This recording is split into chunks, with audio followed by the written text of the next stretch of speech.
आम्ही असं ऐकलंय की राधा पाटील यांचं तुझ्यावर खूप प्रेम आहे. खूप जास्ती खरं? प्रेम आहे. खूप खूप जास्ती आहे. ओके, असू दे, चांगली गोष्ट आहे. मी नेहमी सांगत असते, कोणी माझ्या बाबतीत बोललं तर मला फरक पडत नाही. नाही आणि मी ऐकायचं आणि सोडायचं हा माझा मंत्र आहे. मगाशी मी तुला म्हटलं. म्हणून मी ह्या गोष्टींकडे लक्ष देत नाही आणि जाऊ दे, बोलू दे गं, आपलीच आहे म्हणून आहा. सोडून द्यायचं. एवढं काय आहे की फक्त माझं नाव घ्यायचं आणि काहीही बोलायचं, ह्या गोष्टी आहेत. पण ठीक आहे, बोलू दे. माझ्यावर प्रेम आहे, प्रेम आहे, प्रेम आहे क्या बात आणि खूप जास्ती आहे, खूप जास्ती आहे, खूप जास्ती आहे. एक्झॅक्टली, म्हणून मी म्हटलं की खूप प्रेम आहे आणि मी तुझ्यावर. लक्ष नाही देत.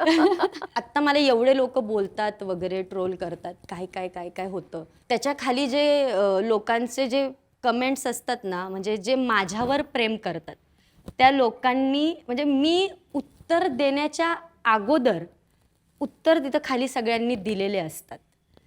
मग मला जास्ती अभिमान तिथं वाटतो की हे बघ, मला बोलायची गरज पडली का नाही पडली. जे माझ्यावर प्रेम करतात त्या लोकांनी अगोदरच उत्तरं देऊन मस्त मोकळे झालेत, आपल्याला बोलायची गरज नाही.